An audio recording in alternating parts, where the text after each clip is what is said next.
Bien, ya estamos conectados al Facebook, ¿no? Entonces, Sí. ya vamos a empezar. Entonces voy a presentar entonces. Un minuto.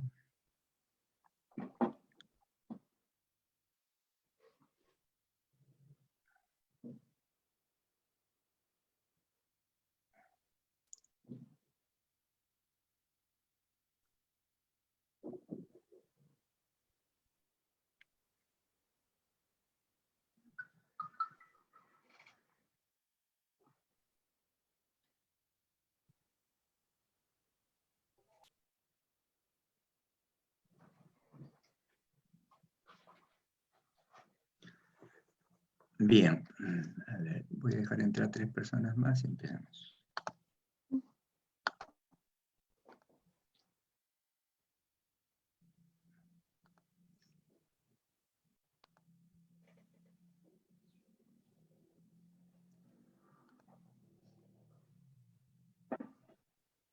Bien, están viendo la presentación, ¿verdad? Ya, vamos a empezar, ¿ya?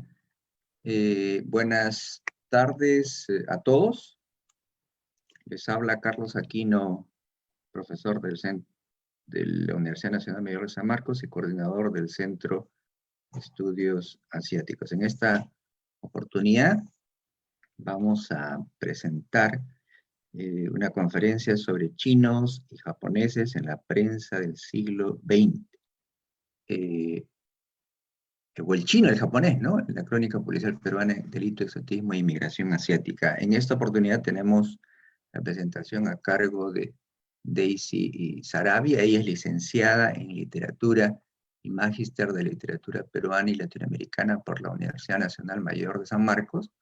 Tiene estudios de maestría en estudios de género y cultura y en docencia superior universitaria, y es integrante del colectivo Tusanaje, redactora de contenido sobre literatura asiática y docente investigadora en la Universidad Tecnológica del Perú. En la conducción, moderación va a estar Gonzalo Paroy, que es miembro del Centro de Estudios Asiáticos, y él es licenciado en Historia de la Universidad Nacional Mayor de San Marcos, con estudios de maestría en Antropología. Es investigador miembro del Centro de Estudios Asiáticos y colaborador del colectivo Tusanaje. Antes de darle el paso a Gonzalo, permítanme decirle nomás algo. El Centro de Estudios Asiáticos de la universidad se formó con el objetivo de estudiar la región del Asia, esta región que cada vez es más interesante para el Perú, estudiar las relaciones de esos países con nuestro país, y proponer políticas públicas en todos los campos, ¿verdad? En esta oportunidad tenemos el tema de la historia, antropología, sociología, pero usualmente hacemos también sobre economía, política y todo lo demás. En esta oportunidad quiero presentarles unos seminarios que el Centro de Estudios Asiáticos va a llevar a cabo. Va a empezar el 23 de septiembre a 12 de diciembre, y estoy presentando la página de Facebook del Centro de Estudios Asiáticos, que también está transmitiendo esta presentación, y hay información referida a los 6 seminarios que vamos a dictar: desarrollo económico de China y su impacto en el mundo y el Perú, oportunidades comerciales y cómo hacer negocios con China, impacto del comercio internacional entre el Perú y países del Asia, relaciones internacionales del Asia-Pacífico y las enseñanzas budistas a través de sus textos. Todas estas conferencias son dictadas por miembros del Centro de Estudios Asiáticos, y todos ellos son especialistas en el tema, y todos ellos, excepto quizá uno, han hecho sus maestrías y doctorados en el Asia, ¿verdad? Entonces están ustedes cordialmente invitados. La información está en la página de Facebook del Centro de Estudios Asiáticos. Entonces, sin más presentación, eso sería todo por mi parte y Gonzalo, te dejo la conducción del tema de aquí en adelante. Yo voy a dejar de presentar para darle paso a Daisy, ¿sí? Adelante, Gonzalo. Bien, muchas gracias, profesor Carlos Aquino. Un saludo a todos desde el Centro de Estudios Asiáticos de la Universidad Nacional Mayor de San Marcos. Con gusto, en esta ocasión vamos a presentar la conferencia de la literata Daisy Saravia, titulado, bueno, es un tema que yo debo indicar, está basado en su tesis de maestría, que es mucho más grande, y esperemos pues que al igual que su tesis de licenciatura sea publicado pronto, ¿no? Está girada en torno a las publicaciones de inicio del siglo XX y pues remarcan el exotismo con el que eran tratados los temas sobre la presencia y la inmigración china y japonesa en nuestro país. Bien, sin más, bienvenida Daisy, gracias por acompañarnos. Gracias. Por favor. Sí, bueno, buenas tardes a todos, bienvenidos a las personas que nos acompañan por Facebook y también a las personas que al día de hoy nos están acompañando aquí en el Zoom. Bueno, voy a presentar, esta es una presentación acerca de mi trabajo de maestría y trata acerca de la crónica policial en el caso del chino y el japonés. Así que ahora voy a compartir pantalla para presentarles mi trabajo.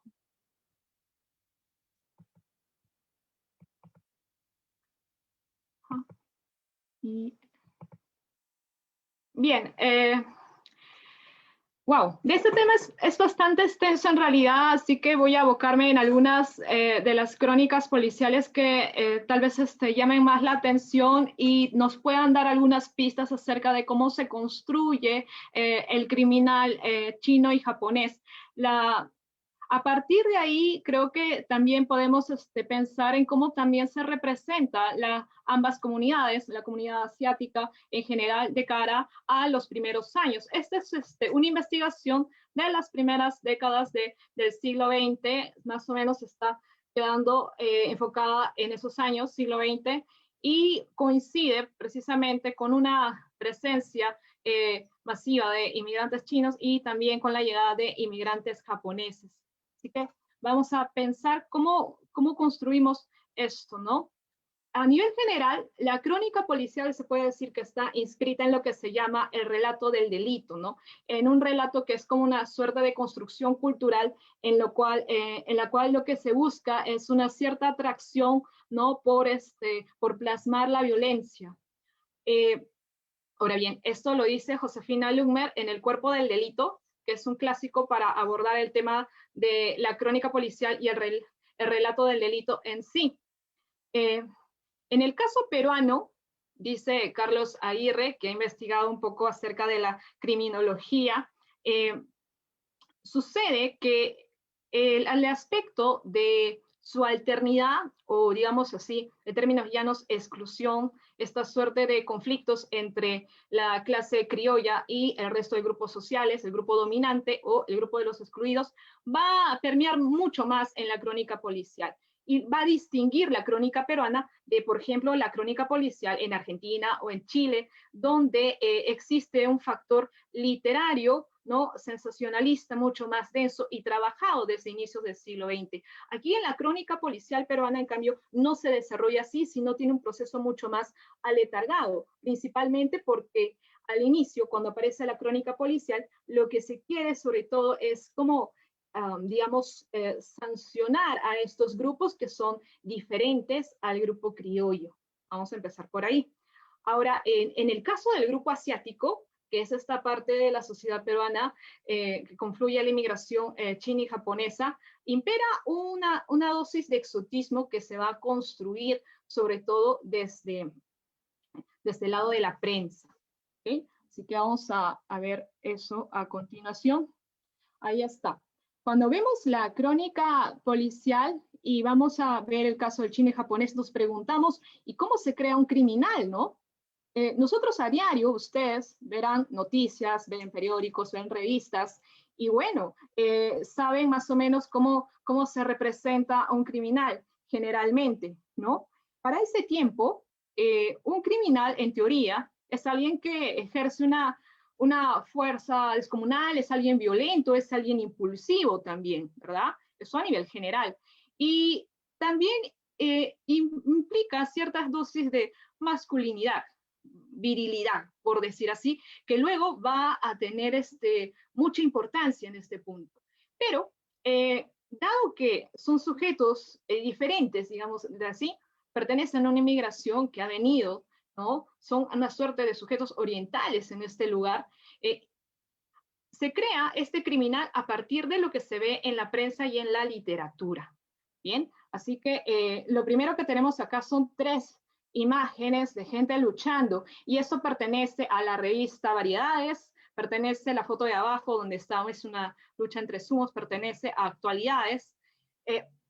Estos gráficos, ¿por qué los pongo? Porque a inicios del siglo XX, la prensa solía así de manera muy seguida notificar que la gente, los asiáticos, eran personas que sabían mucho de artes marciales, ¿no? Eso suena muy común, ¿no? Recordarán pues que en las películas de acción chinas generalmente se plasma eso, pero a inicios del siglo XX también, y decían que tanto chinos como japoneses sabían muy bien manejar el arte de los puñetes, las patadas, y sabían un millón de técnicas. Como ven ahí en la imagen, dice la cosa en la espinilla, el golpe en los ojos.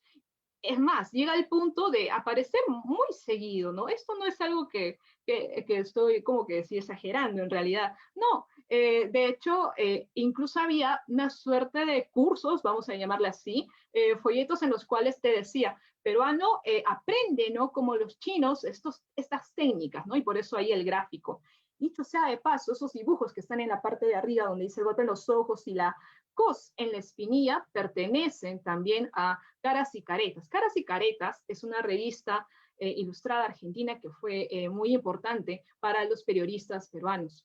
Fue como un referente, y un referente también para la revista Variedades. Estamos hablando de los años aquí 1905, 1908, 1910, pero hasta 1920 va a haber este tipo de curiosidad, ¿no? Y afirmación de que todos los asiáticos saben defenderse, de que todos saben educación física, por decir así, ¿no? Entonces, este criminal asiático en teoría es alguien que se sabe defender, que no es alguien débil, en teoría, ¿no?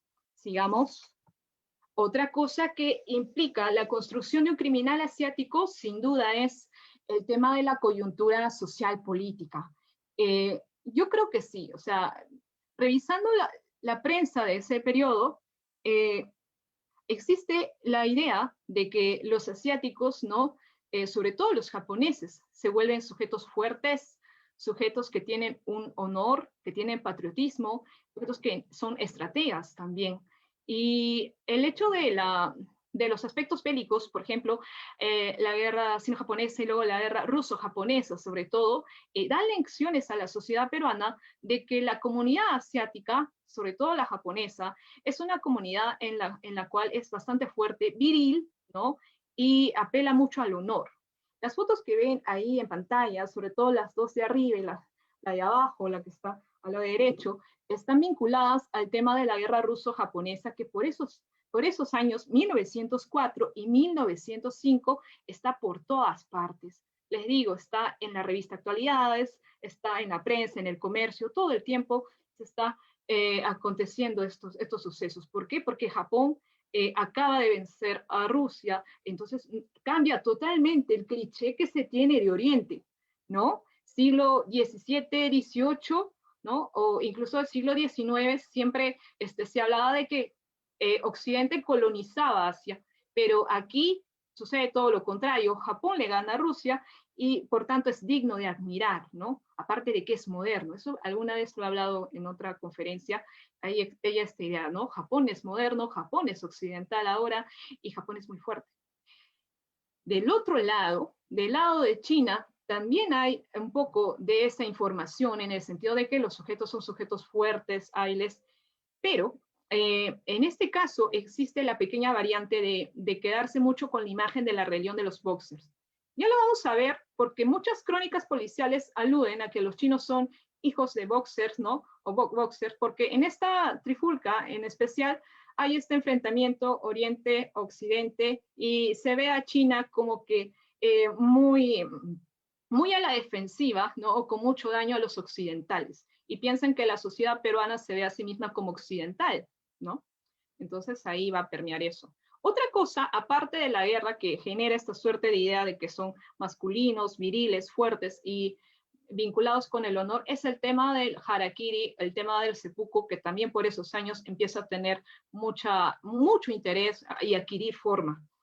En la guerra ruso-japonesa, y la vuelvo a mencionar, los generales, ¿no? Estos generales japoneses que, digamos así, fracasaban, generaban muchos muertos, muchas bajas en sus grupos, optaban por el suicidio. Obviamente, la prensa peruana notificaba esto, pero no lo notificaba con algún tipo de sensación de que actuaron mal, sanción moral, llamémosle así, sino más bien existía una suerte de empatía, admiración. Esto va a tener mucha repercusión después cuando hablemos del suicidio. Se quedan con esa idea de que el japonés es una persona que reivindica su honor, ¿no? Que es fuerte hasta el final y que luego toma esa decisión valiente, por decir así, ¿no? Hay una crónica de, creo que es de actualidades, en la cual dice, bueno, el suicidio es algo monstruoso, pero lindo, dice. Bien, esa es un poco la idea. Ya veremos eso más adelante, no me quiero adelantar un poco, pero estamos todavía en esta formación. Y pasamos acá. Ya, hasta aquí yo les he comentado, ¿no? Que sí, que efectivamente el criminal asiático está mermado por esta idea de que saben luchar, son hábiles en batalla, ¿no? Son patriotas, tienen honor, ¿no? Y luchan hasta la muerte. La primera crónica policial de la revista Variedades aparece en 1908, justo el año de fundación, y tiene como protagonistas a dos orientales. Ajá, sí, tiene como protagonistas al árabe Derga, hombre, y el japonés Oshuki. ¿Qué pasó aquí? Esto es algo que llama mucho la atención de la prensa en ese entonces, porque, bueno, en realidad el asunto es muy simple. El japonés Oshuki era un rasparillero vendedor de rasparillas y el árabe Derga, bueno, era un conocido con el que tuvo una trifulca, ¿no? En realidad es como una pelea que termina en la muerte del japonés Oshuki. Sin embargo, Variedades le da una connotación mucho más interesante, basada pues en novelar esta imagen del oriental. Esto lo digo porque en realidad la crónica policial no se piensa tanto, tal vez como ahora, en el hecho de sancionar el delito, no importa el delito.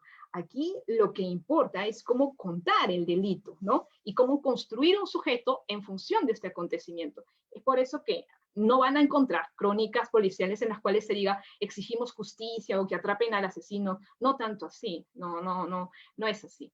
Acá, en este párrafo, podemos ver cómo se exotiza, por decir así, ambos sujetos. Dice, el árabe Derga y el japonés Oshuki tuvieron un resentimiento por chirigotas que aquel dijera este.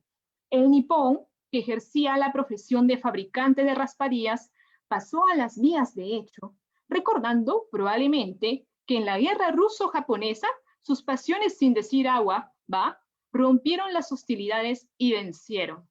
Ajá.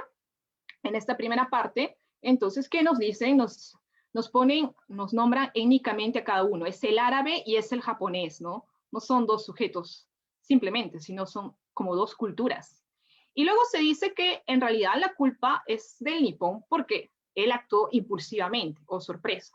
Y lo más curioso es que trae a colación el asunto de la guerra ruso-japonesa, en el sentido de decir que este japonés, ¿no? Como se ha visto en la guerra, todos los japoneses son impulsivos. Entonces, en esta pelea, ¿no? En este resentimiento, el japonés actuó impulsivamente y atacó, porque así son los japoneses y así queda demostrado en esta batalla, ¿no? En esta guerra. Y un dato interesante también es que en realidad nos dicen que se pelearon por chirigotas, o sea, por cosas inútiles, cosas sin sentido, ¿no? Es como que te contaran a ti que los orientales se pelean por gusto, ¿no? Y que son muy violentos con eso. Seguimos leyendo, dice, quien da primero, da dos veces. Pero esto que tiene de aplicación con los civilizados, ¿no? Nótese ahí la mención, no da lo mismo resultados con los hijos del desierto.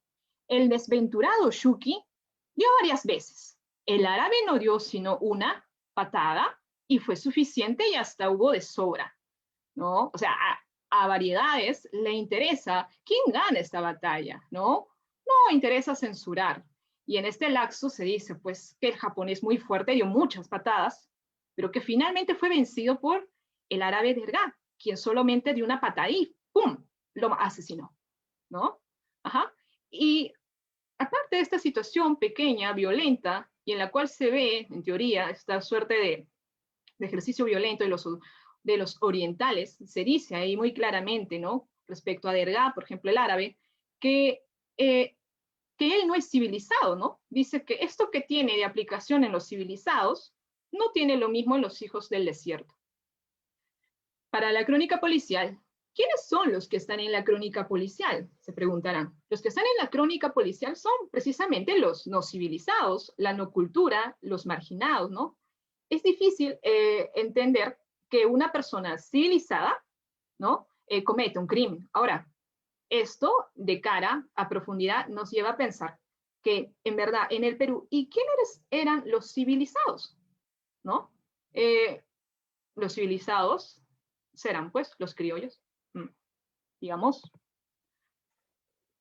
1908 era lo anterior, 1916 y se sigue pensando que todos los japoneses se defienden, que son aguerridos y todo. Aquí he puesto una foto, es una foto en realidad un poco cruda, pero así eran en este tiempo, en realidad. Si se darán cuenta, en 1908, voy a retroceder, disculpe, perdón, voy a retroceder. Aquí, en este año, todavía no existen este tipo de fotos donde la víctima yace totalmente muerta. En realidad, aparece, sí, la foto del árabe Derga, quien es el asesino. Aparece en foto ¿no? En foto tamaño completo, ¿no? Cuerpo entero, porque es la foto que se le hace a los criminales, por si acaso, y eso lo vamos a ver después.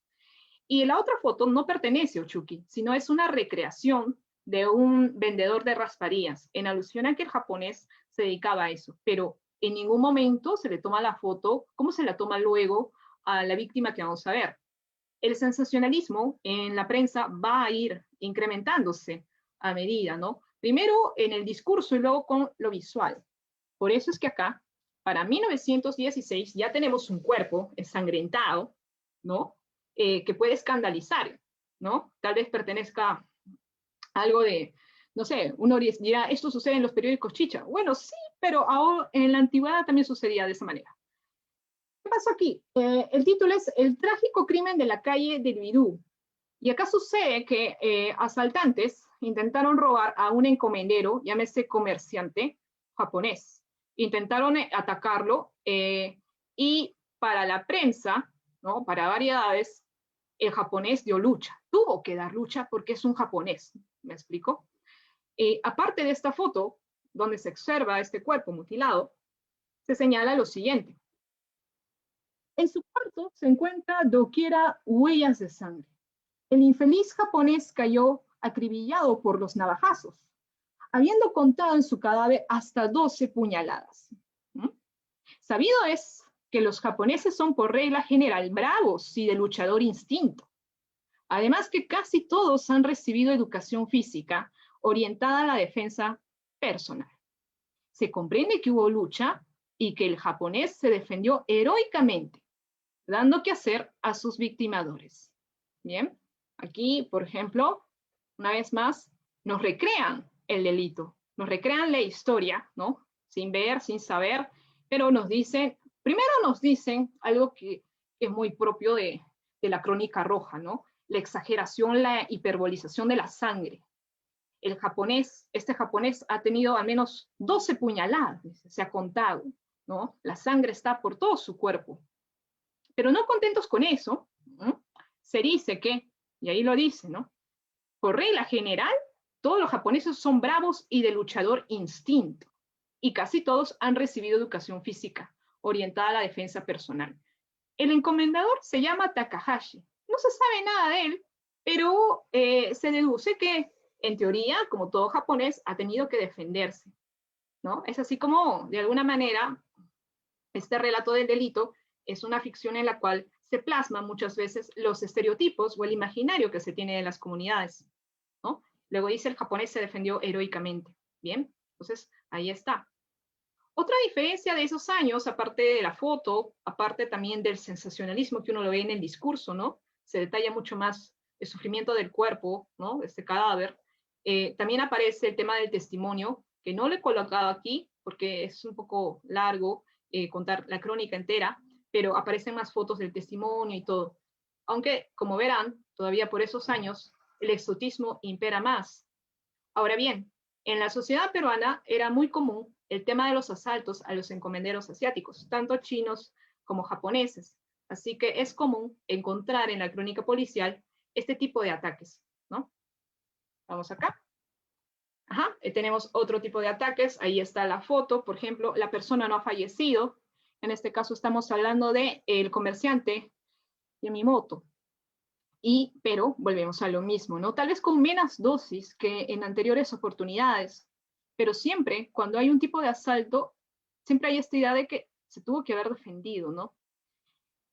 El crimen de la semana, 1918, dice, el compraventero japonés Yamamita fue asaltado por ladrones que asaltaron su tienda domicilio, quienes al ver que el robusto japonés ofrecía resistencia, le regaron una paliza formidable entre todos los apaches hasta el punto de abrirle el cráneo a golpes, ¿no? La descripción de cómo sucedió esta situación y la idea, esta hipótesis no confirmada de que esta persona robusta ha tenido que oponerse o generar resistencia. Ahora, acá hay una palabra que no la he marcado, pero que dice apaches, ¿no? Apaches, ¿no? Esa palabra habla para mencionar a una suerte de delincuente, ¿no? Propio de la plebe, ¿no? La plebe peruana, ¿no? Por decir así, ¿no? Que puede ser, creo yo, un mestizo, ¿no? Llámeselo así, ¿no? Que está, pues, en los barrios, ¿no? Y esta palabrita es tomada de las crónicas policiales argentinas, ¿no? Una vez más, siempre hay una referencia, ¿no? Respecto a cómo se debe construir una crónica roja o policial, y Argentina es el referente para Latinoamérica. Digamos aquí. Ahora bien, según lo que estamos pensando, el sujeto asiático es un sujeto exotizado y que la prensa que ha dado cobertura a este tema de las luchas, de la lucha china, ¿no? De los sumos, y también cobertura a este tema de la guerra, de que son bélicos, ¿no? Fuertes y todo, nos da la idea de que el criminal asiático es un sujeto masculino, fuerte, aguerrido y agresivo. ¿Esto es lo mismo para el chino? Sí, es lo mismo y hay crónicas en las cuales se habla acerca de su agresión.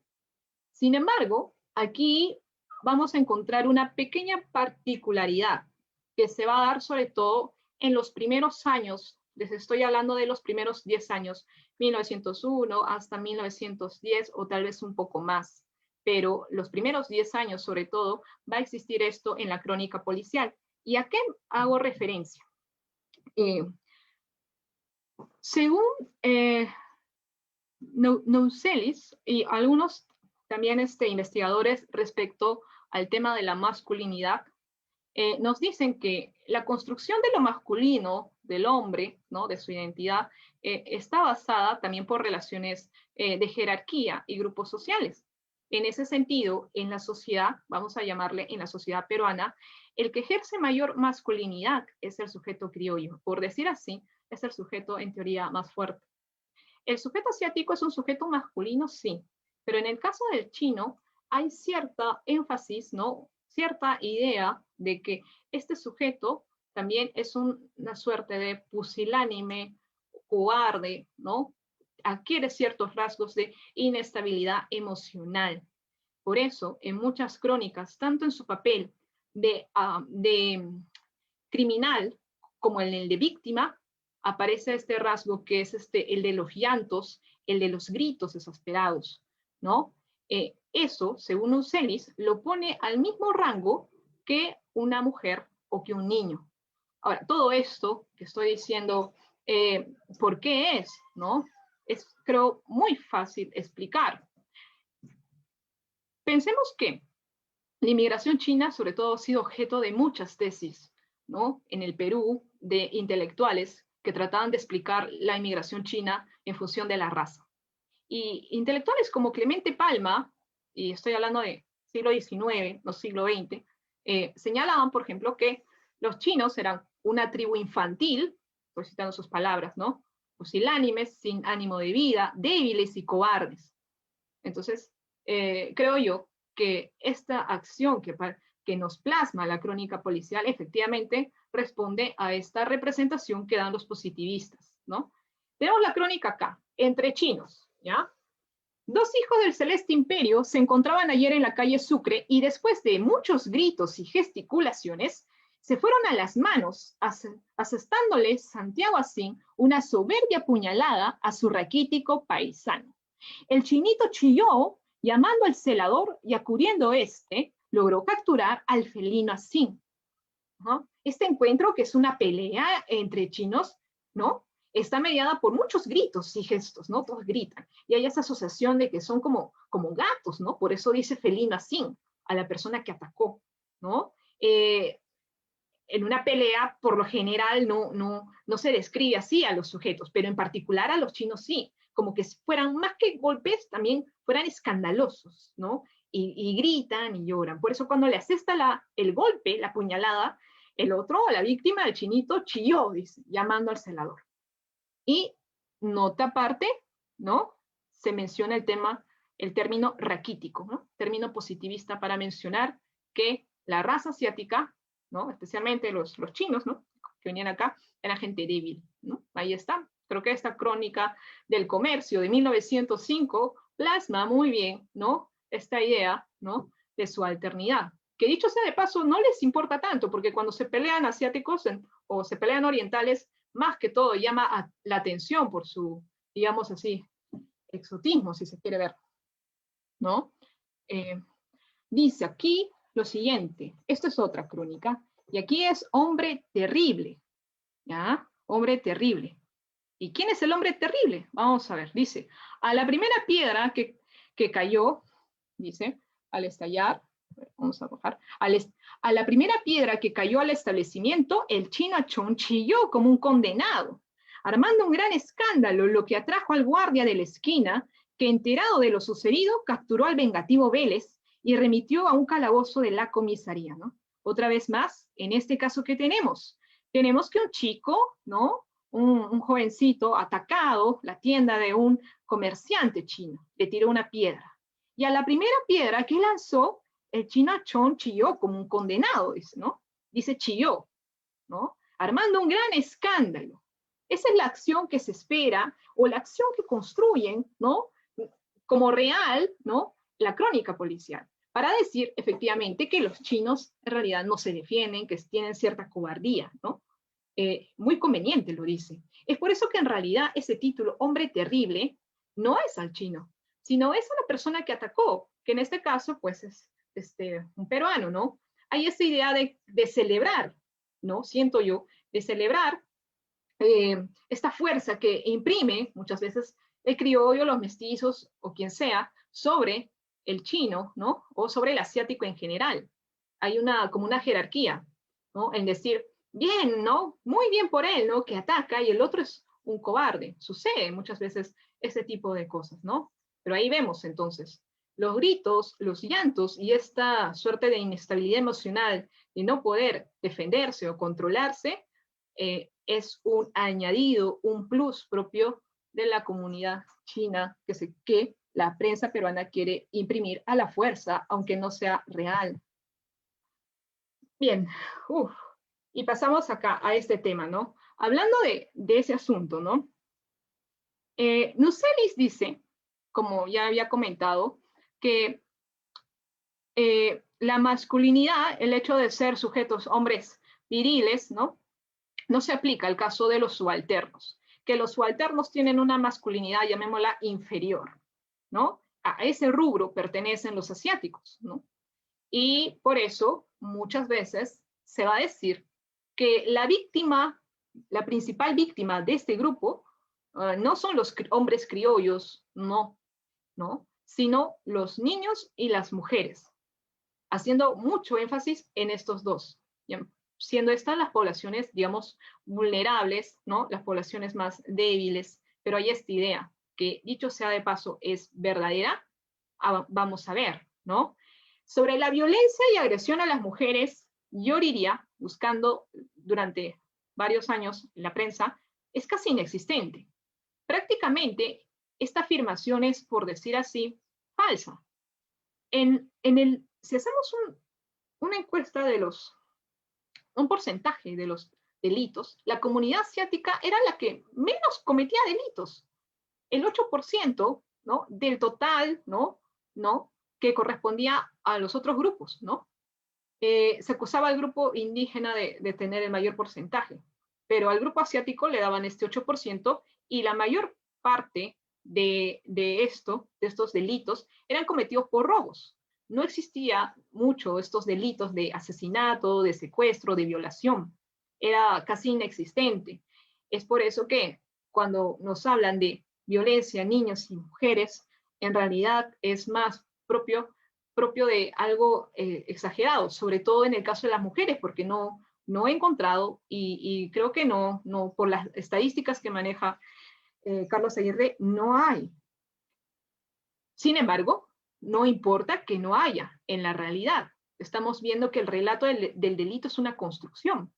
Es por eso que, si ustedes ven esas fotos que están ahí, caricaturas que ven ahí, aquí aparece pues el sujeto asiático que ataca, ¿no?, con uñas largas, con dientes filudos a la mujer, y que la mujer, en este caso una niña, como ven abajo, o una señora, como ven arriba, es la víctima, ¿no? Es la que está al desamparo, ¿no?, de estos, ¿no? La literatura también plasma eso. La literatura, las caricaturas, todo es una construcción ficcional, pero que no se ve plasmada en la realidad, ¿no?, de los encarcelamientos, de las denuncias, de los juicios, ¿no? Incluso abajo, si ustedes pueden ver, dice, aparece este chino que quiere, por decir así, matar, ¿no?, estrangular a una niña. Dice, es contra este flagelo que la justicia no debe vacilar para aplicarle toda la fuerza de la ley, ¿no? O sea, es una invocación, ¿no? Pero es más que todo un miedo exagerado e inexistente. Eso sobre el tema de las mujeres. Sobre el tema de los niños, hay reportes, sí hay reportes de agresión, y eso tanto para japoneses y chinos, hay en ambos lados. Estoy acá con pequeñas noticias de diferentes diarios, de la Crónica del Comercio, ¿no?, que se daban el trabajo de siempre reportar este tipo de agresiones, ¿no? Siempre en las noticias se hacía el sesgo de que si hay un niño, ¿no?, golpeado, el perpetuador es un chino o un japonés, ¿no? Acá tenemos dos japoneses y 3 chinos. Y se dice que generalmente el hecho de golpearlos, ¿no? Se los golpeó, en este caso se les arrojó una piedra, ¿no?, o una patada, como sea. Y en la parte de abajo solamente hay el tema del secuestro, ¿no?, que se sospecha, no está comprobado, ¿no?, que el chino Santón, quien se sospecha es autor del secuestro del menor Carlos Oliva. Siempre hay esta idea, ¿no? Son menores las víctimas de los chinos y de los japoneses. ¿Por qué será? ¿No? Esa es la gran pregunta. Y claro, es evidente que ha habido agresión. Yo creo, ¿no?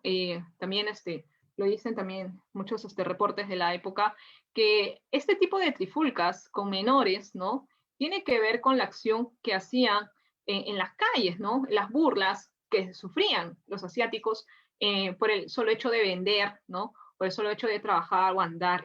Hay un grupo, los mataperros, que solían fastidiar mucho al respecto a estos asiáticos por motivos simplemente raciales, ¿no? Porque en ese tiempo no eran muy bien vistos, ¿no? Y les molestaba y los agredían. Hay reportes, y mi amigo Gonzalo seguro lo va a comentar después, porque él analizó una parte de eso, en los cuales se los golpea, se les tira agua, o incluso como la noticia anterior que analicé, se les tira piedras, ¿no?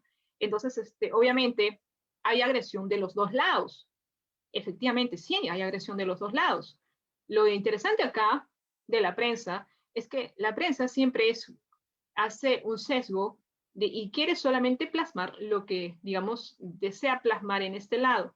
Y el tema de la agresión a mataperros, ¿no? El tema de estas trifulcas que hay en los sectores populares, ¿no? Muchas veces es omitida, ¿no? Muchas veces no es considerada un delito, ¿no? Como quien dice, hay cosas que para la sociedad peruana no son vistos como delito. Y en este caso, el ataque de mataperros es más visto como a una anécdota, una broma. Llamémosle así una criollada, ¿no? Por eso es que no aparece como censurado, ¿no? Más bien censurado es que chino y japonés agredan a un niño, ¿no? Pero detrás de eso se oculta que en realidad se vive en un entorno conflictivo. Aquí está. Esto es, creo, una muestra de lo que estoy explicando antes en estas breves noticias. Tenemos el crimen del Callao, y esto es 1915. Para 1915, ¿qué pasó? En 1915 se tiene precisamente un conflicto que termina en la muerte del menor, Fidel Moral, que está ahí en la foto, es una foto post-mortem, es una foto después de muerto, y está agarrando unas flores, y alrededor de él está autoridades al respecto. Y al otro lado está Ayon Yun, que es en teoría el homicida, es el homicida de este jovencito, este menor de edad. Esto es, por ejemplo, el resultado de estas peleas entre mataperros y asiáticos, ¿no? Que termina con la muerte triste del menor.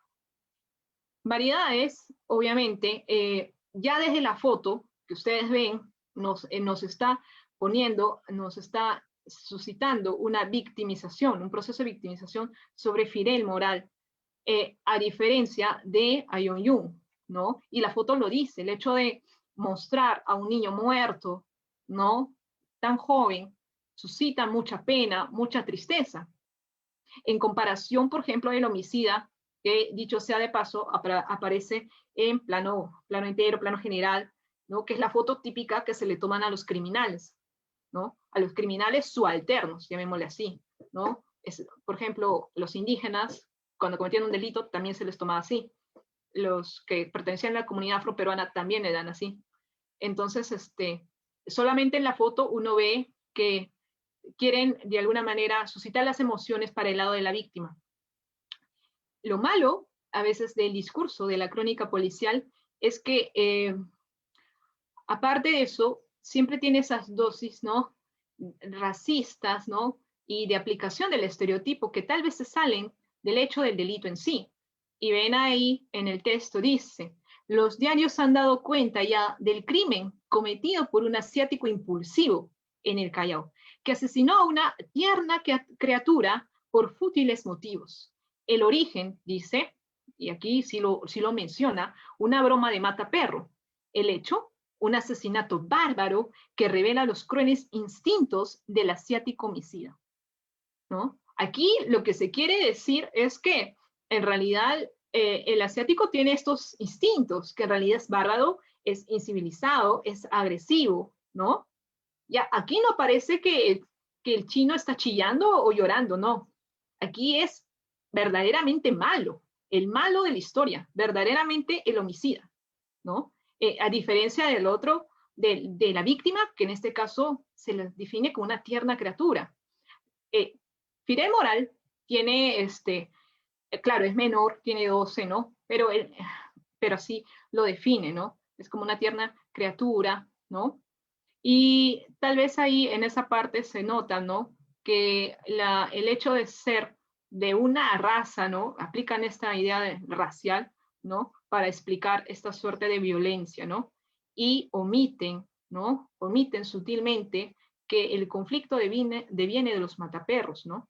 Por eso dice, en realidad son fútiles motivos, los motivos no existen, dice.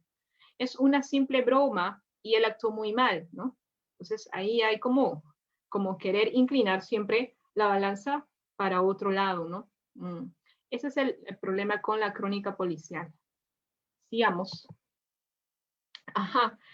Ya saliendo del tema ya de la agresión a niños y mujeres, que como verán es una construcción, ¿no? En un caso ficcional, en el caso de las mujeres, y en el otro caso de los niños es algo, sobre todo, exagerado y que pasa por esta idea de la raza, del positivismo, etc. Vamos al plano ya de los crímenes, de esos crímenes que marcan, ¿no? Que marcan la curiosidad, ¿no? El morbo también de la prensa peruana, ¿no? Y en el caso de los chinos, y eso también ha sido llevado a la televisión, tenemos, por ejemplo, en 1910 el asesinato de Adolfo Laus, ¿no? Ahí está en 1910 y ven precisamente la foto con el cuello degollado de Adolfo Laus ahí, ¿no? Ese es un asesinato que causó mucha repercusión porque ahora los voy a comentar. Adolfo Laus es una persona muy bien, con mucho prestigio dentro de la comunidad china, ¿no? Pertenecía también a una sociedad y esta persona, digamos, era un jugador empedernido. Una noche gana mucho dinero, ¿no? En la apostaba, gana mucho dinero en estos juegos de azar y al final viene alguien, ¿no? Entra a su departamento esa noche, lo ataca, hubo una suerte de agresión mutua entre esta persona, Adolfo Laus, y la persona que viene a matarlo. Lo termina degollando, como ven ahí, y golpeando. Fue un crimen feroz, ¿no? Cruel, que Variedades capta, es la foto de Variedades, y la persona, Adolfo Laus, ofrece resistencia. ¿Y cómo? ¿Cómo se dan cuenta de ello? Porque hay un dedo cortado que está en la escena del crimen y que no pertenece a Adolfo Laus. Entonces la persona, al momento de defenderse, cortó uno de los dedos de su asesino. Inmediatamente, como nunca, porque en general para ese tiempo no era como ahora que aparecen crímenes todos los días, era algo sorprendente, ¿no? Llamaba la atención y se sabía pues que este crimen estaba dentro de la comunidad china, que ha tenido que ser un conocido de Adolfo Laus, la persona que ha asesinado a esta persona. Y mucho interés por parte de la prensa, por parte de Variedades, ¿no? ¿Cómo destacar? Aquí en este caso, más que proceso de victimización no existe, sino una suerte de curiosidad por saber quién cometió el crimen, ¿no? Incluso la sociedad china a la que pertenece Adolfo Laus ofreció una recompensa y está publicada en el diario El Comercio, una considerable recompensa a quien dé, ¿no? A quien dé pista de quién ha sido el asesino. Yo me imagino que para la comunidad china esto ha sido como algo que no esperaban, que no querían, y también querían resolverlo, porque Adolfo Laus es una persona, bueno, era una persona muy respetada. Al final, efectivamente funcionó, en el sentido de que alguien, un anónimo, dio una pista de dónde se encontraba este aparente asesino, que dicho sea de paso era muy fácil de identificar porque no tenía un dedo, ¿no? Y la prensa hacía mucho escarnio en eso, ¿no? Mira, el asesino que no tiene un dedo, ¿no? Ese asesino, ¿no? Y lo encontraron, ¿no? Lo encontraron y finalmente lo sentenciaron, ¿no? Y tomaron su foto, la foto de él, ¿no? Creo que acá está la imagen del dedo, el chino del crimen, ¿no? Que lo estaban buscando, le decían el asesino de la calle Villengruz donde se cometió ¿no? Este horrendo, ¿no? asesinato. La persona que dio la pista, curiosamente, sí pertenecía a la comunidad china, pero no reclamó la recompensa, ¿no? Era más una cuestión de ayudar, ¿no? a su compatriota que de pedir dinero. Así que al final la recompensa, con mucho dinero, no se llegó a dar, pero sí se atrapó al asesino. Para este año, digamos, es un crimen que remeció, que causó mucha curiosidad por este aspecto del dedo que estaba ahí. Tomaron la foto del dedo cortado, por si acaso, y no la voy a exhibir ahí porque sería demasiado. Pero sí, hay todo eso que sucede alrededor del crimen, ¿no? Muy bien construido de parte de Variedades, de parte de la crónica y la prensa. Vamos acá.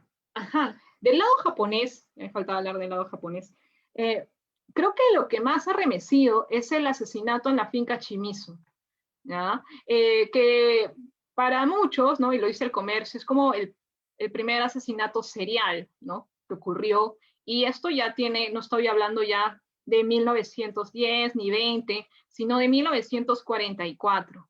Al igual que el caso de Adolfo Laus, que también apareció en la televisión, el caso de Chimizu ha tenido incluso más repercusión que ese, ¿no? Y también nos lleva a pensar en el hecho de que cómo se construye la crónica policial muchas décadas después, ¿no? En este caso ya nos estamos librando del estereotipo de la nominación étnica, ¿no? De los aspectos raciales que veíamos hace un rato, sino pasa a tomar punto el interior, cómo se relaciona la comunidad china entre sí, entre sus miembros, ¿no?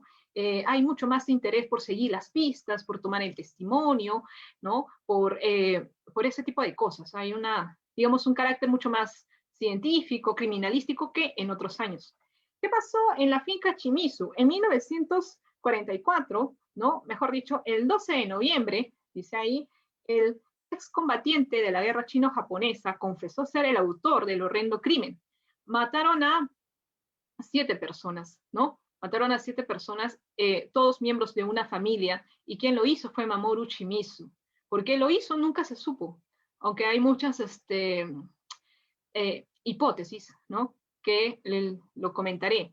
Mamoru Shimizu se declara único culpable del monstruoso crimen del Jirón Tingo María. Esto es límite de Breña con el río Magdalena. Tituló El Comercio el 13 de noviembre, ¿no?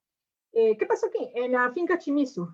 Esta persona, Mamoru, asesinó, ¿no? En la casa que todos ellos habitaban, ¿no? Dentro de esta finca, que era una finca, dicho sea de paso, muy lujosa, porque era una familia de buena posición económica. Mató a todos y luego los tiró al río, e incluso estaban con vida aún, y los terminó de aplastar, dándoles golpes con madera, ¿no? Y se sospechó de él desde un inicio y también de su ayudante. Finalmente, Mamoru Shimizu confesó: sí, he matado a todos estos miembros, ¿no? A mi hermana, a mi cuñada, ¿no? A sus sobrinos también, a niños.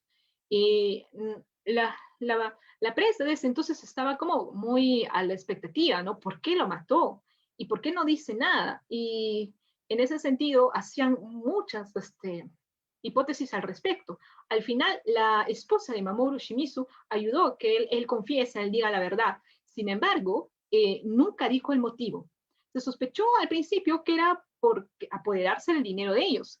Sin embargo, luego se pensó que era una suerte de venganza familiar, ¿no?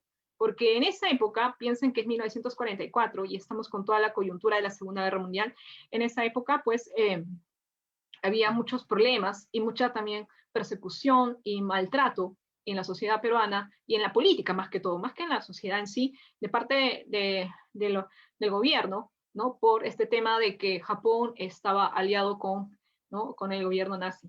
Así que dentro de la comunidad hubo mucho movimiento, acusaciones de espionaje entre ellos, y se cree, ¿no? Se cree que esto ha sido el motivo, el trasfondo de eso, ¿no? Porque en cierta manera parece que Mamoru Shimizu reivindicó al hermano mayor que al parecer fue acusado, ¿no? Fue señalado como un espía, ¿no? Y fue deportado. Y la familia, ¿no? La familia, estos miembros de la familia de él, parece que eran cómplices. No se sabe al final, porque como les digo, él no lo ha afirmado, solamente queda en esa teoría, porque el móvil no era el dinero, ¿no? Mamoru Shimizu al final, bueno, murió un paro cardíaco, fue condenado a 25 años, y en la cárcel llegó a decir, pues, que él no cometió el crimen, ¿no? Sino que él fue amenazado de callarse, ¿no? De callar este crimen, porque si no iban a matar a él, a su esposa, a sus hijos, ¿no? No se sabe si en verdad lo que dice es cierto o no, pero así quedó en el misterio. Lo único que yo podría decir como anécdota curiosa que hace siempre la prensa estas alusiones es, por ejemplo, cuando menciona acá el tema de que Mamoru Shimizu es un excombatiente de la guerra chino-japonesa, ¿no? En el sentido también de aludir un poco a veces a estos referentes del pasado, de situar a Mamoru Shimizu como una persona que ha pasado por la guerra, por la experiencia de la guerra, y por tanto tiene esta capacidad, llamémosle habilidad, para perpetuar un crimen que hasta ese momento en la sociedad peruana no sucedía, ¿no? Digamos. Ahora vamos al caso de los suicidios, y era algo que yo les he comentado. Y también hay ciertas distinciones. Hasta aquí lo que yo estoy hablando nos más o menos puede orientar a tener claro de que existe ciertas distinciones entre la representación de un criminal chino y de un criminal japonés. hay ciertos matices, ya lo hemos visto. Ahora, en el caso de los suicidios, también existen esas cosas, ¿no? Ahora, ustedes dirán, ¿el suicidio es un delito? Sí, es un delito, aparecen las notas policiales. Esta es una foto del encabezado de las notas policiales de la Crónica, el diario de la Crónica. Era considerado como algo inmoral, llamémosle así, ¿no? Como algo fuera de, que transgredía las leyes de la sociedad, y no solamente por el hecho de ser una sociedad católica, la sociedad peruana, sino también porque, en fin, es como algo que está fuera de lo normal, no sé si explicarlo. Ahora, en el caso de los chinos, esto siempre ha estado presente incluso al inicio de la inmigración china, ¿no? Humberto Rodríguez Pastor tiene en sus libros menciones a cómo no solamente eran maltratados en la hacienda, sino que muchas veces por decisión, ¿no? De ellos, ¿no? Al ver sus expectativas de vida, ¿no? Mermadas, tomaban esta triste decisión. Y esto era motivo a veces de sanción, pero más que sanción, vamos a llamarle así indiferencia, ¿no? Que es como yo lo califico y que es como van a ver ahí en las crónicas. Ahora, los chinos no eran los únicos que se suicidaban, obviamente, ¿no? Existían también suicidios, pues, en todo sector. Pero en el caso, por ejemplo, de la alta clase, de la clase más alta, llamémosle los blancos, los criollos, la aristocracia limeña, si uno aristócrata se suicidaba, pues nunca, jamás se podría representar o decir como se dice aquí. Es muy triste ver cómo puede haber tanta diferencia, pero ustedes verán, por la coyuntura actual incluso, cómo a veces el delito que comete una persona de clase alta es muy diferente al delito que comete una persona de un sector popular, ¿no? En estos casos, cuando existía el suicidio de alguien, se le decía, qué pena que murió, tenía tanto por vivir, ¿no? Y hacían un recuento de su vida, ¿no? De lo triste que es para sus familiares. Aquí no sucede eso. Vean los títulos, dice Chinito aburrido y murió al fin, ¿no? Es muy tristemente elocuente. Chinito aburrido alude al suicidio de una persona, de un chino mayor, un anciano. ¿Y cómo lo hice? Vamos a ver. Esto es de la Crónica de 1916, dicho sea de paso.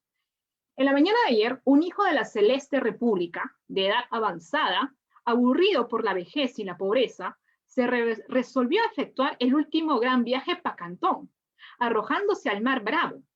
Un paciente avisó a la policía y este acudió a tiempo para salvar a San, que así se llama el presunto suicida, cuando ya era juguete de las olas, ¿no?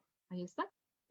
La nominación étnica, él, sobre todo, la persona, él es un hijo de la Celeste República, ¿no? No es Hassan, sino es un chino y es parte de esta cultura, ¿no? Hijo de la Celeste República. No viene al caso contar esto, pero lo mencionan, ¿no? Todo el tiempo. Todas las crónicas anteriores siempre está eso, hijo de Confucio, hijo de la Celeste República, en fin. Y nótese aquí, dice, aburrido por la vejez y la pobreza, ¿no? Se resolvió efectuar el último gran viaje para Cantón. Incluso hacen esta, ¿no? Esta imitación de la oralidad de los chinos, ¿no? No dice para Cantón, sino para Cantón, ¿no?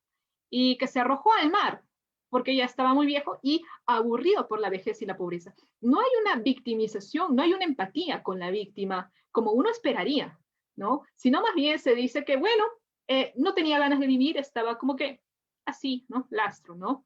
Es la idea, no hay ni una empatía, cero empatía con él. Y más bien el suicida es como una suerte de cuerpo, un objeto que va y viene, ¿no? Como el hecho de decir que era juguete de las olas, ¿no? Así es como se narra ese tipo de cosas, ¿no? Con mucha sorna, ¿no? Con mucha asociación a su cultura de mala manera, de una manera negativa. Y por último, en no pensar en cómo ha vivido esta persona y por qué ha tomado esta decisión, sino más bien en decir que simplemente lo hizo porque estaba aburrido.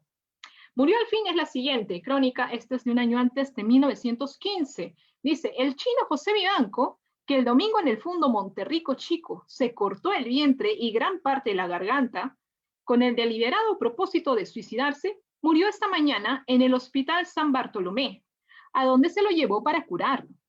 la agonía de este malaventurado sectario de Confucio ha sido tremenda por la naturaleza de heridas que se infirió. Igual, es lo mismo, ¿no? Tenemos otra vez la denominación étnica, sectario de Confucio. Tenemos, sí, este detalle, ¿no? Muy explícito de cómo su cuerpo ha sido lacerado, se cortó el vientre, dícese, y gran parte de la garganta. Obviamente aquí no hay cierta pena, ¿no? Y solamente se dice murió al fin, ¿no? Como es algo, como si fuese una noticia que, bueno, tiene que contarse y ya, simplemente murió. Lo curioso de esta noticia de 1915 es que este suicidio ocurre en una hacienda, en un fundo, Monterrico Chico, y es probable que él sea trabajador de ese fondo. Hay que ver ahí todo el entorno que ocasionó esto, ¿no? Pero no se piensa ni se analiza, porque la historia individual de cada víctima, como de cada criminal, no importa aquí, ¿no? No importa aquí. Pensemos que, y leyendo solamente algunas reseñas de noticias del siglo XIX, muchos chinos, cansados del maltrato que sufrían, terminaban suicidándose, ¿no? Y bueno, aquí para 1915 estamos también en un fondo, ¿no?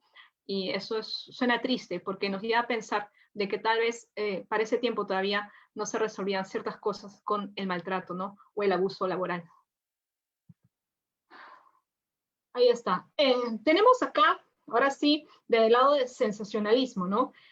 Les he dicho que el comercio, la prensa, ¿no? En sus primeros años, ¿no?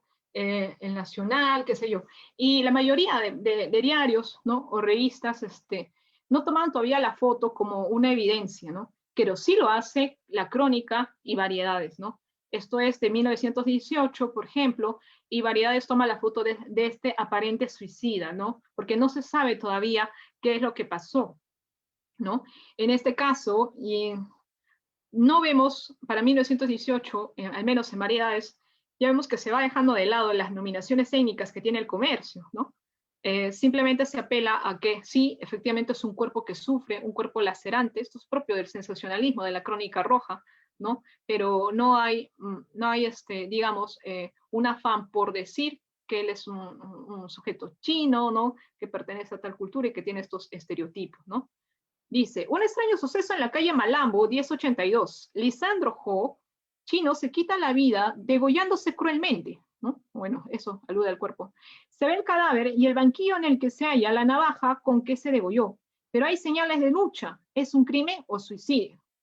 Efectivamente, para 1918, ya estamos inicios, ya la segunda década, 20, lo que importa ahora es más que todo quién hizo el crimen, ¿no? La crónica policial pasa por este desarrollo, ¿no? Ahora nos importa, ¿no? Las pistas, ¿no? Seguir la huella, ¿no? Lógicamente el cuerpo sigue ahí mostrado, ¿no? Es algo impactante, ¿no? Fuerte, pero la crónica policial va creciendo y se va adaptando tal vez a nuevos aportes, ¿no? Aportes más vinculados a la criminalística, al hecho de investigar o seguir la huella. El suicidio de los japoneses, yo creo que el caso que remeció, ¿no? Que también que es muy mentado, es el suicidio del señor Kitsutani en 1928, ¿no? ¿Qué pasó? El suicidio del señor Kitsutani ocurrió en la Quinta Jeren. Y la Quinta Jeren, pues ustedes sabrán que es motivo después de muchos relatos, de muchas historias, también incluso de fantasmas, ¿no?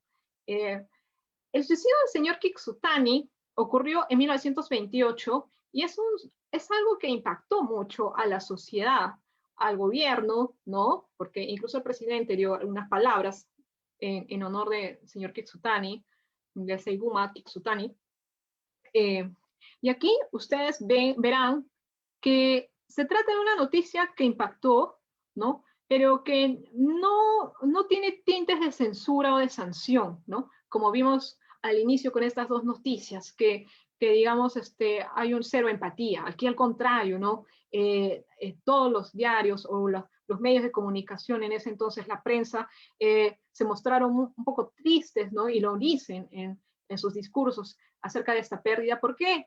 Seiguma Kitsutani era muy importante en la comunidad japonesa, también era muy conocido en parte del gobierno, era un empresario próspero, entonces tenía una reputación, digamos así, intachable. Y el hecho de cometer este suicidio es también algo que suena más a pérdida, ¿no? O sea, acá acá lo que impera es el tema de la cercanía, de cuán conocido eras y también de cuánta reputación tenías. Además de eso, que son todos estos factores por los cuales genera cierto dolor esta situación, también está el hecho que había comentado al inicio, que tiene que ver con la idea del harakiri o del seppuku que se aplica aquí, porque el señor Kitsutani es el que ha cometido, pues, digamos así, el harakiri con todo el proceso, todo el ritual que se merece, ¿no? Él había perdido, entrado en una crisis económica y viendo ninguna solución, optó por este ritual, se vistió y usó los elementos propios del harakiri, ¿no? Ahora, eso hace que de alguna manera no genere una suerte de tensión o molestia, ¿no? Todo lo contrario, es más bien curiosidad, ¿no? Curiosidad por cómo es este proceso, ¿no? Dice aquí, antes que su honor fuese manchado, ¿no? Lo menciona el tema del honor, el señor Kitsutani acurrucó a la muerte en su cuello. Con una navaja atada a su mano izquierda, surcó el último recorrido que haría su mano desde un extremo hasta su manzana de Arán. Saiguma Kitsutani, huésped del chalet número 3 de la Quinta Jeren, había acabado su vida con el ritual del seppuku. Oh, ahí está. Y lo menciona, ¿no? Él menciona en el honor que tiene esta persona, ¿no? Muy bien, porque él ha defendido su honor, ¿no? Lo único, tal vez sangriento, que es propio de la crónica, es el tema de describir, ¿no? Paso por paso, cómo se ha ido degollando, cortando, ¿no? Que es algo muy propio de la prensa peruana, ¿no? Esto es del comercio, ¿no? Y finalmente también se dice que él acabó con su vida en el ritual del seppuku. Se conversa con uno de sus amigos japoneses para que explique cómo es el proceso y efectivamente en el diario aparece cómo son los pasos a seguir, ¿no? Y por qué se encuentra a Kitsutani de esa manera, vestido con ropa blanca, ¿no? Con estos cuchillos, etc. Ahora, no hay sanción aquí, ¿no? Y como les decía, el tema del seppuku y el harakiri era visto como algo monstruoso pero lindo, citando esta publicación de la crónica, ¿no? Y el tema yo creo que ahí lo que impera es el tema del honor, ¿no? El tema de defender el honor era algo que gustaba sobre todo a la élite, a la aristocracia, ¿no? A la élite criolla. Y lo digo esto ¿por qué? Porque en las crónicas policiales en general, ¿no?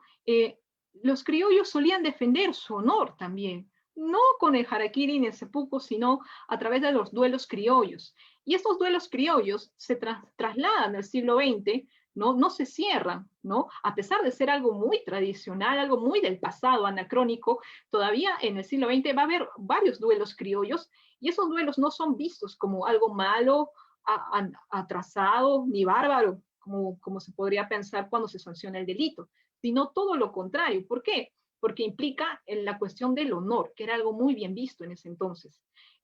Citando nomás por esos años, por decir así un ejemplo, Cariti y Tirifilo, que eran dos maleantes muy conocidos por esos años, también llegan a hacer su propio duelo. Claro, ellos no pertenecen a la clase alta, pero el solamente hecho de plasmar este duelo por motivos personales suscitó mucha curiosidad de la prensa y ellos por primera vez, ¿no? Y ahora como variedades lo elogian. Vaya, ¿no? Miren a este duelo hermoso, ¿no? Y toman fotos al respecto, ¿no? Y hacen la gráfica de cómo uno se atacó al otro, ¿no? En fin, ¿no? Así que este tema del duelo criollo está muy presente, no es sancionado por el tema del honor, y creo yo que entendiendo esta apreciación del honor, ¿no? Es también motivo para que conecten también con este tema del suicidio, en este caso el suicidio japonés, ¿no? Entendido por harakiri o seppuku, que era bien visto, o en todo caso al menos nunca sancionado. Sigamos, entonces. Ya para finalizar, creo que hablé demasiado. En general, lo que yo digo, ¿no?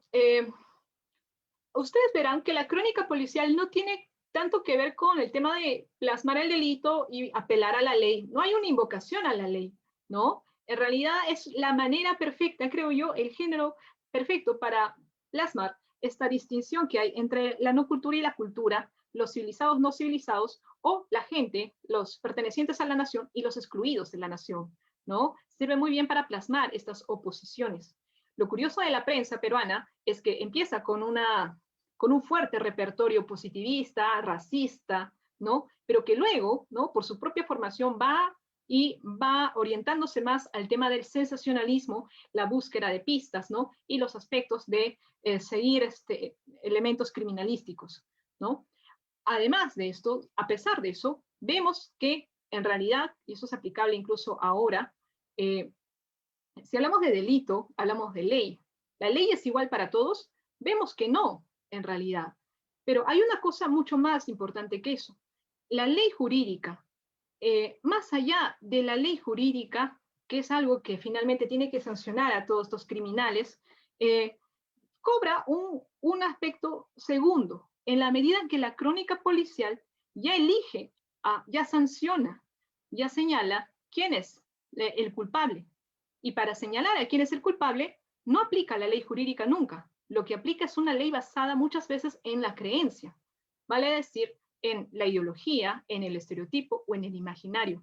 Al día de hoy no funciona tanto así, sin embargo, pero verán, por ejemplo, que en realidad no existe una sanción, una aplicación de la ley, ¿no? Que muchas veces la prensa misma, cuando plasma el tema de la crónica policial, puede no orientarse por eso, sino hacer prevaler muchas veces el imaginario, el racismo. Es por eso que aquí, ¿no? Cobra con mayor importancia, ¿no? Es lo que dice Josefina Lugner cuando dice que al final lo que impera es la ley que la propia sociedad construye, ¿no? Y más que la propia sociedad, que el grupo dominante construye. Al final, la ley no es jurídica, sino es la ley de quien es la clase dominante. Es por eso que en estas crónicas, el menos sancionado es la clase dominante, ¿no? Bueno, y ahí voy a cerrar mi participación. Muchas gracias. Bien, muchas gracias, Daisy Sarabia. Te agradezco la exposición. Desde el Centro de Estudios Asiáticos, bueno, proponemos este tipo de debate, ¿no? A continuación voy a hacer unos comentarios que fue el motivo con el cual te convencí para que nos des una charla. Y bueno, a continuación vamos a leer algunos comentarios y preguntas. Y de paso también voy a plantear algunas preguntas al respecto.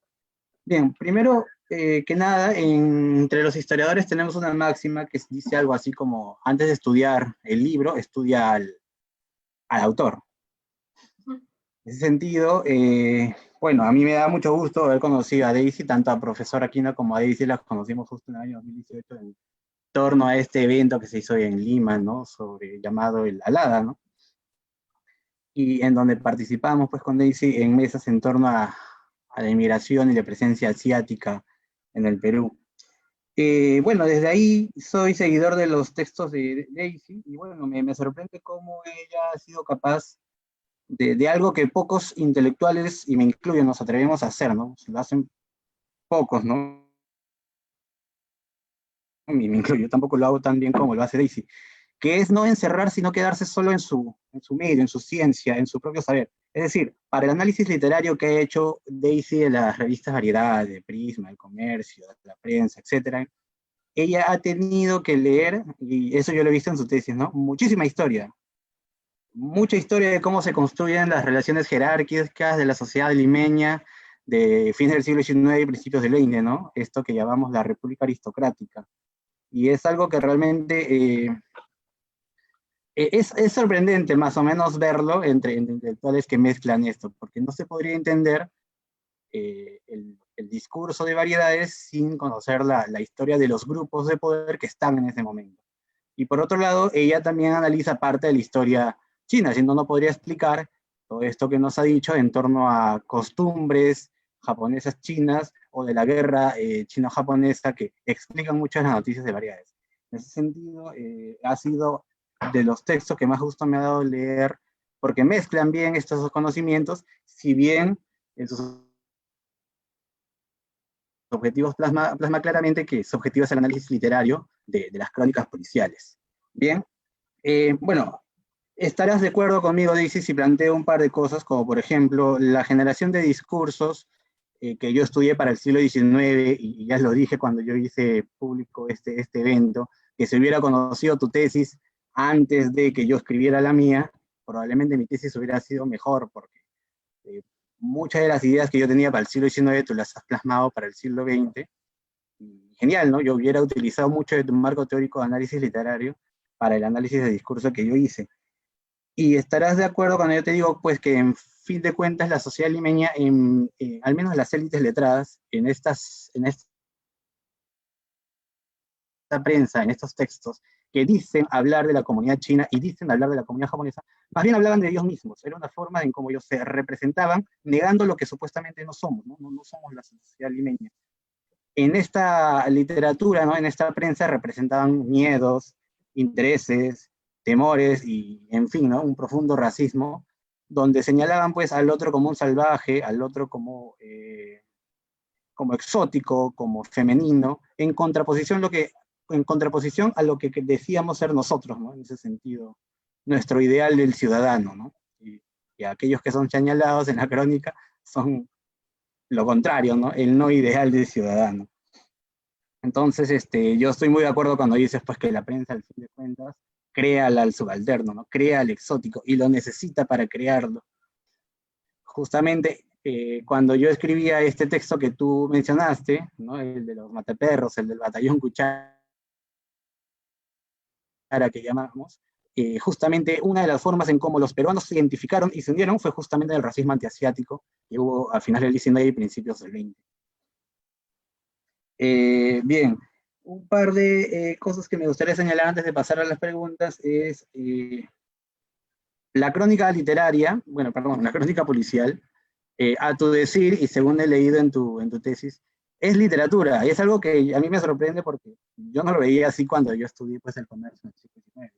Pero en efecto, ahora que hemos visto las imágenes, las palabras que se utilizan, el modo como lo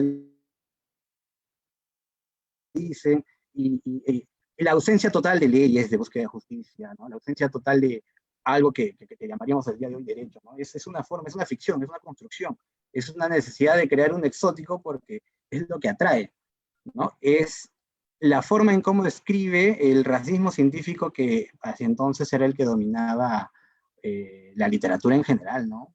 Ya mencionaste a Clemente Palma y hay muchísimos más que necesitan desde ese sujeto otro no ciudadano, ese que no merece ser ciudadano, ese que por tanto no merece ser sometido a la ley regular. Sí, pues así está jerarquizada la ciudad, ¿no? Bueno, y finalmente, mencionaste a propósito de este último dato de este señor japonés que se suicida, Itsutani. Itsutani, sí. Y el prestigio que esta persona tenía que no genera un discurso similar a los anteriores. Y eso me hace recordar a los estudios que se hacen de las jerarquías sociales del siglo XIX, que no solamente basta la etnicidad, ¿no? La etnicidad a veces es solo un dato más, pero se tiene que entrecruzar con muchos otros datos, como por ejemplo datos provenientes de lo social, ¿no? Como el origen, la familia, o de origen material, ¿no? El tipo de vivienda, la calle en la que vives, la vestimenta, los medios materiales con los que tienes, la actividad económica, etc. Es decir, incluso hubo momentos, como el caso de este japonés, en que escapó a la norma, a la normalidad de ser un sujeto salvaje, pero por medios no étnicos, sino más bien materiales claro. Sí, eso y sociales, pudo tener cierta ascendencia y ser tomado por la prensa de manera diferente, ¿no? Entonces, sí me parece bastante curioso, y yo sé que son mucho más los casos que tú tienes, ¿no? Bueno, finalmente, yo agradezco que hayas mencionado en el sentido de la actualidad, así que tomando eso voy a plantear un par de preguntas y luego voy a leer las preguntas que han planteado las personas que nos acompañan.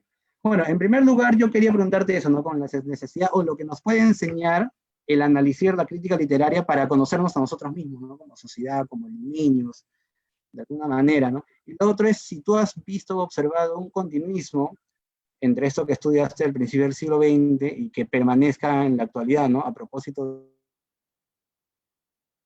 de las actividades que yo he visto que tú haces mucho activismo en torno a la situación de la población china y japonesa en el país, ¿no? Esas eran las preguntas que quería plantearte. Ok, no, yo creo que la literatura plasma muy bien el tema social, ¿no? Una sorpresa es el tema de la crónica policial. Y bueno, quiero ser un poco más breve. Respecto a lo que me preguntas si esto continúa, sí, yo me pongo a pensar, por ejemplo, yo me pongo a pensar en los casos de, a ver, hace poco nomás hubo hace unos años nomás hubo una denuncia diciendo, por ejemplo, de que un chifa, por ejemplo, reclutaba carne de perro porque la gente lo vio y tomaron foto de eso. Y en realidad la persona dueña del chifa, este chino, en realidad iba a adoptar un perro, ¿no? Y como lo vieron en un saco, inmediatamente asociaron que el estereotipo en sí. Siempre en los delitos se asocia eso. Otro también me acuerdo de hace unos años porque sucedió cerca de mi casa, era el tema de una familia china que se suicidó. Eran hijos de un chifa y toda la familia se suicidó, y también apareció esta idea en la prensa de que los chinos se suicidan, como que buscando siempre por qué, ¿no? Apelando al morbo de que la comunidad asiática siempre es muy cerrada, de que ellos son muy silenciosos y de que cometían este delito, ¿no? Seguramente porque están en ruinas, ¿no? Apelando de que lo económico siempre es una vía para cometer el suicidio. Así que yo creo que sí, sí, siempre está el tema del estereotipo que no debería estar, ¿no? Presente, pero funciona, ¿no? Para construir esto que es el delito y el criminal en sí, ¿no? Es una construcción siempre. No, sí, totalmente de acuerdo. Conocer este pasado nos sirve para entender y comprender mejor cómo es que se articulan estas formas de pensar que, en fin, devienen en racismo, ¿no? Sí. Bien, a continuación algunas preguntas que nos ponen por acá. Y, por ejemplo, dicen, ¿no? Quisiera saber si la investigadora dice Sarabia hay otros casos en los que se caricaturiza o estereotipa a otros grupos étnicos, considerando que la construcción del discurso está dada por los criollos. Claro, sí, de acuerdo totalmente. El tema de la caricatura es algo que lo tiene muy bien desarrollado Variedades, ¿no? Mal que bien, y ahí aparecen no solamente los chinos, en realidad otro caso también muy recurrente era el tema de los afroperuanos, a los que representan como seres caníbales, como seres bárbaros, y yo he publicado algunas, ¿no? Y también algunas en Twitter, ¿no? Estábamos hablando también de eso, ¿no? Porque se traslada mucho en general, la caricatura es una fuente para hacer escarnio y decir que estos sujetos no son los sujetos no son los ciudadanos, vale decir, ¿no? Son la no cultura. Y por eso también hago énfasis también a que no solo la caricatura, sino las fotos. Esta foto de plano entero, de pies a cabeza, que han visto ahí, no es, eso no le hacen al criollo cuando comete un delito. Claro. Eso no sucede. Al criollo, un asesino, un criminal, un sujeto que ha matado a su esposa, todo, lo toman siempre de acá, ¿no? Lo que se llama foto de gusto, porque hay hasta cierto, digamos, cierta dignidad que se guarda con estos sujetos. Pero si el sujeto es un indígena, son capaces de tomarle foto desnudo. Así de crueles son, ¿no? Bueno, son esas épocas, ¿no? En general. Sí, triste. Clemente Palma era el director de Variedades, ¿no? Corrígeme. Sí, sí. Sí, bueno, tenía que haber una relación muy estrecha. A ver, otra pregunta. Dice, ¿podría hablar brevemente sobre el tratamiento a los chinos durante la Guerra del Pacífico o cómo hubo un ataque contra esa comunidad durante el final de la guerra? Bueno, la pregunta específica es si se plasmó o si has tenido la oportunidad de ver si se ha plasmado esto en periódicos o revistas. Bueno, el tema de la participación de los chinos en la guerra con Chile siempre es algo polémico y es algo por el cual muchos en la sociedad peruana e intelectuales también lo censuraron, ¿no? No fue toda la comunidad china, ¿no? No lo fue un grupo, sucedió allá en Ica, pero esto sirvió para que haya un cierto resentimiento. Es por esa razón que por ejemplo, cuando después hubo estos ataques, porque hubo ataques en 1909, 1918 contra la comunidad china, el motivo fue el tema de la competencia laboral. Y espero que se entienda bien, ¿no? Cuando hay una población con una migración empieza a llegar en masa, se le acusa de quitarle el empleo a otros. Suena familiar, ¿no? Como ahora.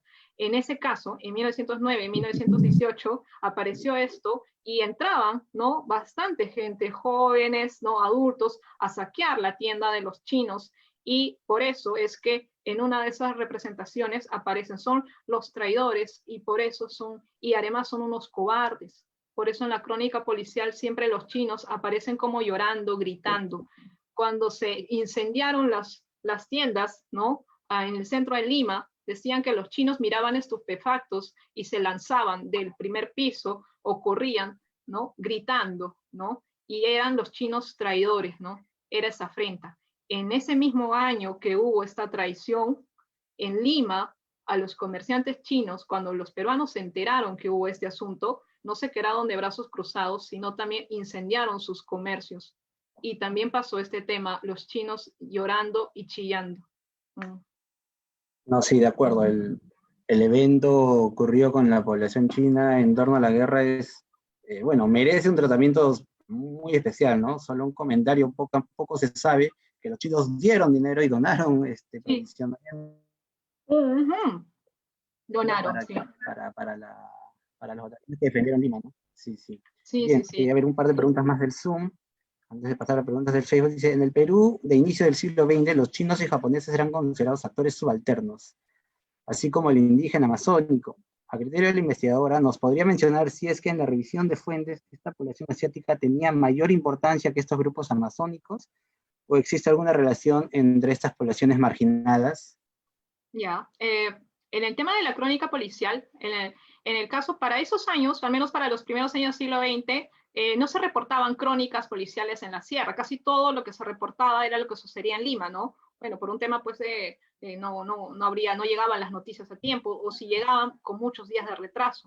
Así que el lugar geográfico por excelencia que recopila las crónicas es el Callao. Todo sucede en el Callao. El Callao es como el lugar de la muerte o el lugar del delito en general, ¿no? Y en Lima siempre se decía en el Callao, por si acaso, ¿no? Así que no he encontrado crónicas policiales que hablen acerca de la gente de la Amazonía. Sí he encontrado crónicas que hablan acerca de su modo de vida, eso es diferente, pero en la crónica policial no. Lo que sí aparece, aparte del chino, porque el chino tampoco aparece tanto, yo creo que de mano a mano está el tema de las crónicas policiales en los mestizos y en los indígenas. Cuando el indígena cometía un delito, era igualito, ¿no? Era igualito, más de peyorativo que en estos casos, ¿no? No, sí, es otro tema aparte, la población amazónica, ¿no? Si los chinos y los japoneses eran retratados como exóticos y subalternos, lo poco que hay en la prensa y en las fotografías, ¿no? Curre tiene algún par de fotografías sobre amazónicos, pues eran retratados como salvajes, ¿no? Sí, sí, y sí. eran así, ¿no? Expuestos en exposiciones internacionales de cómo en el Perú existían salvajes, ¿no? Sí, Sí, ese es todo un caso. un caso.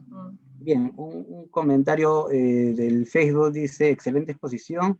¿Tendrás algunos comentarios con respecto al trabajo y perfil de los reporteros policiales? Tengo entendido que hay nombres interesantes como Emilio Valdizán o José Carlos Mariátegui, por nombrar algunos, quienes fueron autores de muchas de estas notas. Claro. Perfil de las personas que hacían las notas. No, yo creo que, o sea, como ustedes verán, y hablando ya del plano literario del discurso, creo que pasando el 20, el 30, el 40, son épocas en las cuales los reporteros hacen geniales discursos, ¿no? Reportajes más elaborados incluso, ¿no? Y ahí 20, 30 aparecen, ¿no? Al inicio, que es la época donde me enfatizo, los primeros 20 años, casi todos escribían, pero a través, por ejemplo, de seudónimos, ¿no? E incluso hay perdidos, hay crónicas como la que vieron del 5, del 4, del 3, ¿no? Que no aparece el autor, ¿no? Es como que anónimo, ¿no? Que también algunos son buenos, ¿no? Los de variedades en particular, a mí me gusta, por ejemplo, el cronista Zigzag, ¿no? Zigzag, X, Y, Z también. En realidad, creo que no he llegado a averiguar quién es Zigzag, creo, pero en realidad con seudónimos y todo, pero hicieron una labor buena en el sentido de que su discurso es muy atractivo, ¿no? Piensen en esa crónica del japonés, ¿no? Y el árabe, en realidad, si uno lo cuenta ahora, pues es muy simple, no se pelearon y ya, ¿no? Pero lo construye, no, que le dio la patada tal, y que el otro le respondió, o sea, es toda una construcción, una historia, te cuenta una historia, ¿no? Así que yo creo que sí, hicieron un buen trabajo y mejoraron con el tiempo. De ahí que es adecuado considerarlo en gran parte de literatura, ¿no? Pero bueno, sí es cierto yo que creo de que repente... sí. La crónica policial es literatura, ¿no? Es literatura. Una mezcla, Una pregunta sobre... un híbrido ya, un híbrido, periodismo y literatura. Sobre Kitsutani, una consulta. Dicen, Kitsutani en la época de Leguía, si tuvo algún acercamiento al gobierno japonés. ¿Has investigado más sobre Kitsutani? Leguía es el que da algunas palabras en honor a Kitsutani, ¿no? Mira. Sí, sí, sí, es increíble, ¿no? Como un presidente da unas palabras de honor, ¿no? Eso refleja lo importante que era el señor Kitsutani, porque, bueno, se dice que tenía un cargo, ¿no? En Japón, pero sobre todo en las comunidades japonesas eran muy respetados. Por eso, si ustedes quieren ver eso está en el comercio ha puesto ahí unos archivos de crónicas policiales, y ahí está más o menos la hoja donde se puede leer, y hablan varios japoneses muy bien de él, ¿no? Así que sí, este es un caso muy interesante también, ¿no? De gran prestigio dentro de la comunidad, porque dice que ayudaba a sus connacionales a emprender negocios. No, sí, totalmente de acuerdo. Yo que he revisado la prensa del 19 es muy distinta a la prensa que presenta variedades. Son muy puntuales en el siglo XIX, dan los datos precisos, y si bien se sigue dando el estereotipo del chino, no son en las noticias, sino en otros tipos de comentarios, ¿no? Sí, es cierto. En cambio, variedades sí es todo un cambio, porque además te ponen fotos, sí, es muy diferente. Y la crónica también. Sí, así es. Bien, hay saludos diferentes de amigos, ¿no? Saludos de diferentes amigos, yo espero que tengas la oportunidad de leerlos. Okay. Y no habiendo más preguntas, profesor Carlos Aquino, le doy el pase.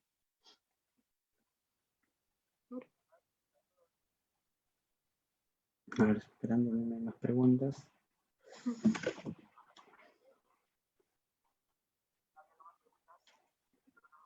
Profesor, su audio. Perdón. Sí, decía que ha sido muy interesante la presentación de... disculpe. Decía que la presentación de Daisy ha sido muy interesante, ya lo habíamos escuchado antes, por eso cuando nos propusieron presentarlo aquí también en el CEAS, me pareció muy interesante tenerlo, ¿no? Y espero que no sea la última vez. Creo que ella va a seguir investigando esos temas y los otros, entonces creo que podemos tenerla aquí otra vez. Antes de despedirme, quiero anunciarle el próximo evento. El próximo evento que tenemos en el CEAS es el día viernes 18 a las 10:30 de la mañana. Vamos a tener a Nicolás Michalon. Él es francés, director de Asia Power Watch, un centro de investigación, y él va a hablar sobre relaciones China-Europa en la nueva Guerra Fría. Desafíos, frustraciones y oportunidades perdidas. La conferencia va a ser en inglés, ¿no? Y lo vamos a transmitir por el Zoom y también por el Facebook, la página de Facebook del Centro de Estudios Asiáticos, como lo hemos hecho en esta oportunidad. Entonces ustedes lo pueden ver otra vez en la página del Facebook, ¿verdad? Solo queda despedirme otra vez, y gracias Daisy, gracias Gonzalo también por tu oración, y los esperamos entonces en la próxima conferencia del CEAS. Hasta otra oportunidad. Cuídense mucho entonces. Cuídense. Hasta luego. Buenas noches a todos. Muchas gracias. Buenas noches a todos los presentes. Hasta luego. Cuídense. Nos vemos. Hasta luego.